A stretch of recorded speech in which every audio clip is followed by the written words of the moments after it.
Hey, so I'm at Atonal Berlin. It's a festival dedicated to atonal music. But what the heck is atonal music? Let's discuss. We can think about music as having maybe three dimensions. One might be pitch, the other one might be rhythm, and the other one might be texture.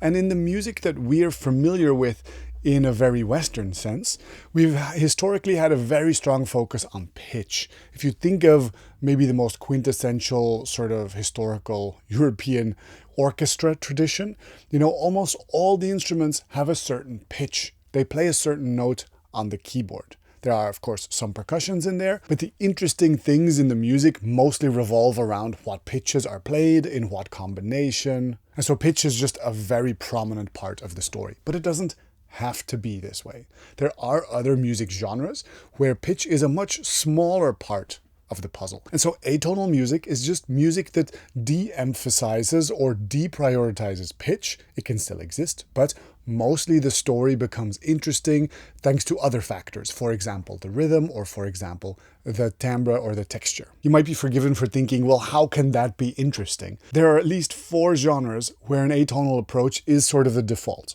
And those genres... I just sat on my keyboard.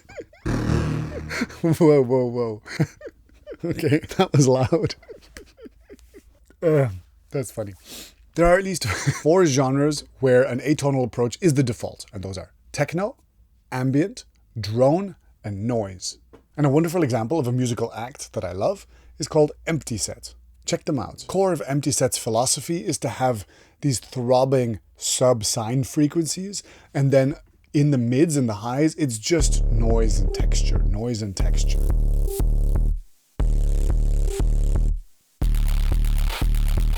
I mean, how sick is that? That's so sick.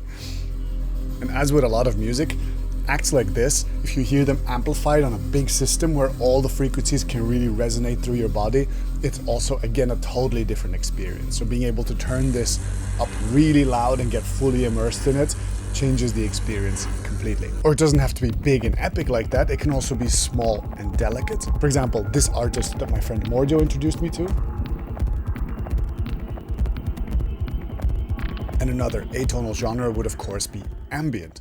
Ambient music often focuses on found sound, on acoustic recordings, and often doesn't have much of a beat or pulse or percussion at all. And ambient artists take a lot of care to curate a beautiful atmosphere that's very gentle and that holds you in an interesting way without becoming boring. But it also tends to be slow music where you need to take your time and get fully immersed. It's not usually going to jump out at you and suck you in. Usually it requires you to create some space and stillness for yourself to really get something from it. It's kind of mature. And visiting Berlin, I did hang out at Mordio's place, and he showed me this ambient album that he himself has released. And so this gives you a good impression of what it's about.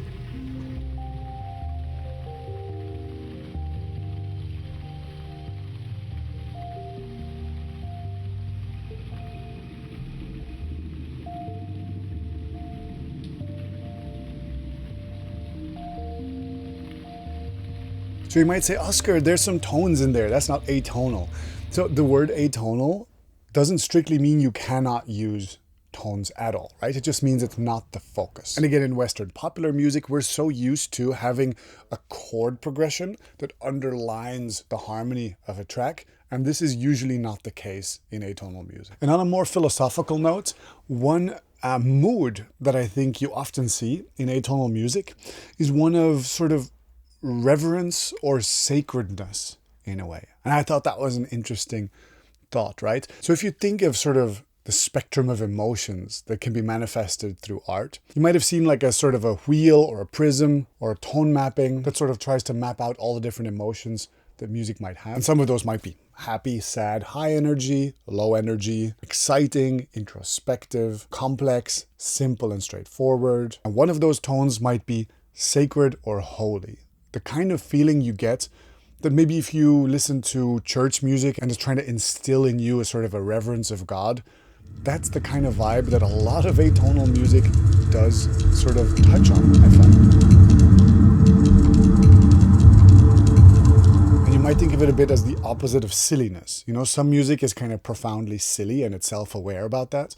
And this is kind of not. It kind of says, no, this music is serious. You know, you can take it serious and it wants to put you in a place of having a sense that something important is happening, you know, and I do quite like that. Traveling to Berlin, I traveled with just this in my backpack with the idea that I would be able to jam with Mordio, and we did. He brought out his modular synthesizer and we were jamming together for quite a while and quite a few sessions. And the interesting thing that I find is that the first time we hooked everything up, we both are kind of techno guys, you know, so we assumed, I guess, that we should probably just start making techno, and we did, and it was fine.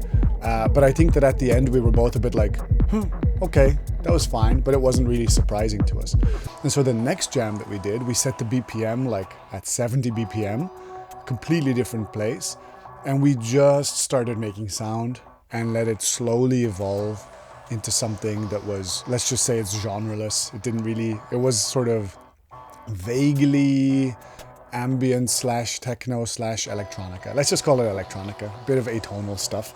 And the things that you can do with just this is so expressive. It's really wonderful. So I want to do a video about that as well, and I will in one of the next ones, but that's going to make this video too long.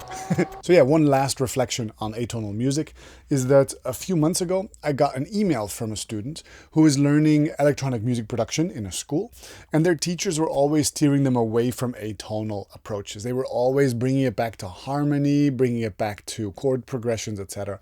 And that student just needed reassurance that it was a valid path to walk, to go into atonal things.